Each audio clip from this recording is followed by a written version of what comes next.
during the time of the famine. The Gigavites lived in Canaan during the time of the famine. The Hivites, the Gershites, the Jebusites lived in Canaan during the time of the famine. So this is how the children of Israel came up with the concept of the calf, Molech. They got it from children of Ammon, because the children of Ammon were a few of those people that were with the nation of Israel when Israel exodus out of Egypt. And the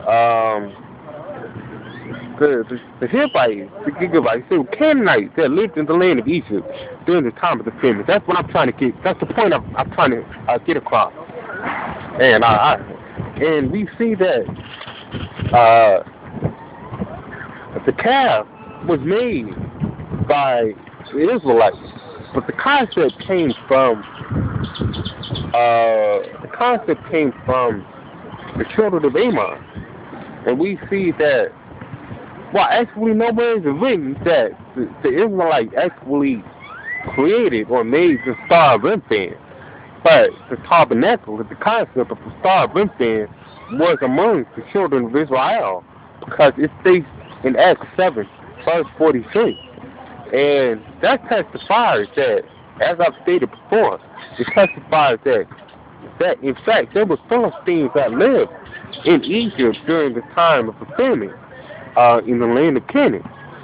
So we must understand the difference between the 5-point star, which is actually the Star of Yahshua, named after the valley of the Philistines, and the 6-point star, which was made by the commandment of Yahshua, which was made by Moses.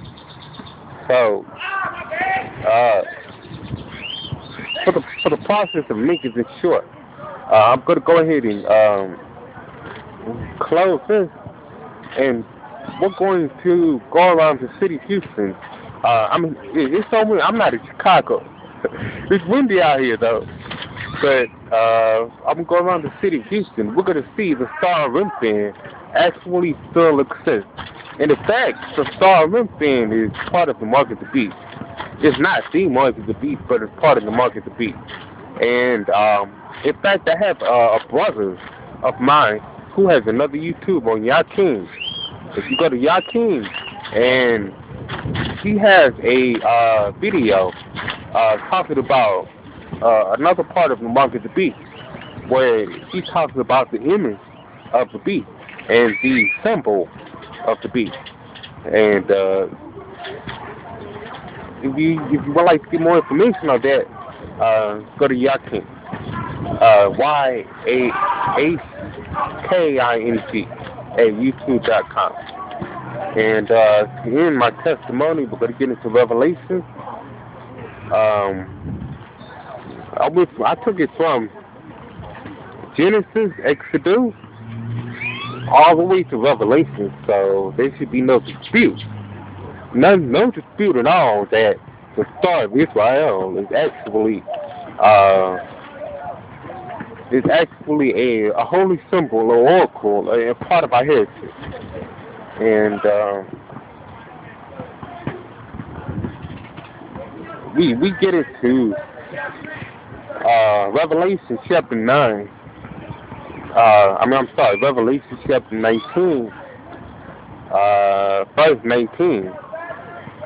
And it talks about the mark of the beast. Now, the mark of the beast is not one mark. It's not just one mark, because we have different cultures, we have different nations, we have different ecstasies across the world.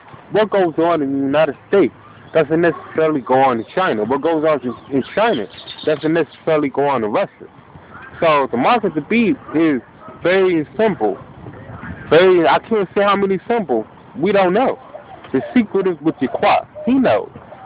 So we're going to go to verse 19 of Revelation chapter 19.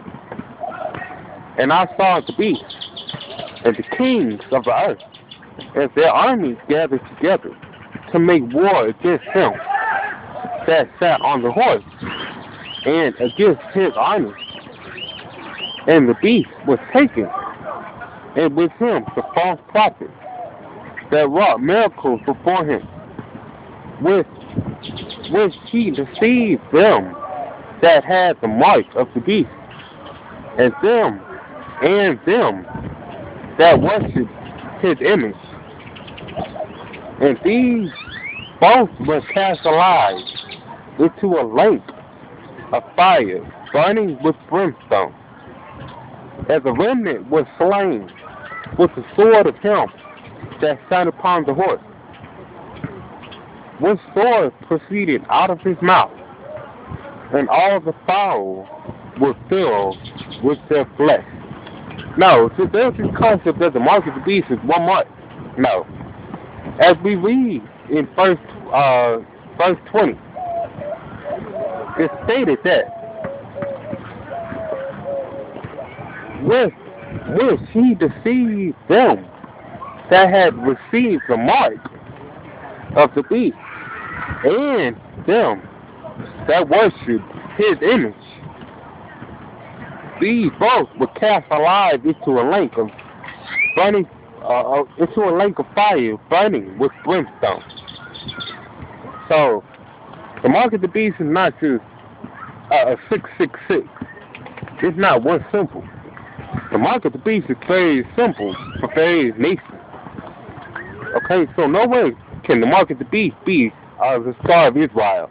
No way could it be the 6-point star. But no way in the scriptures does it testify that the mark of the beast is a 6-point star. Mathematically, it can't be. So, as we end this, I'm going to go to verse 41.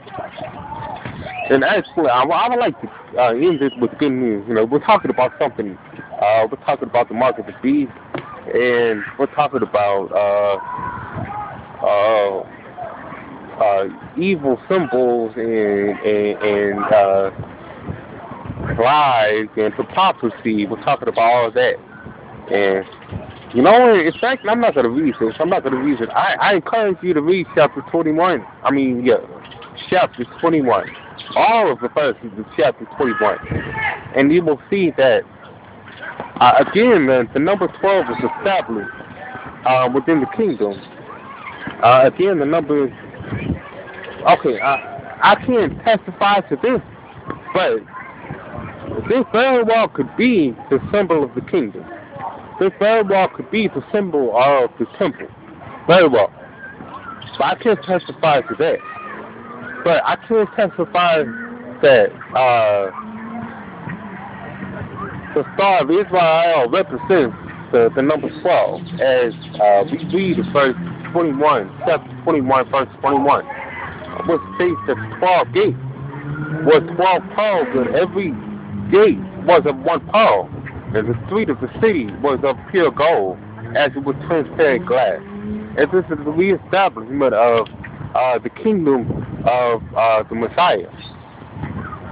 So, hopefully, I've cleared up some confusion. Hopefully, I've brought peace to those who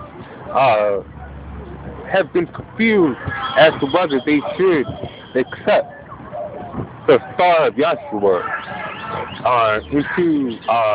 into a part of their heritage, into a part of their culture, as we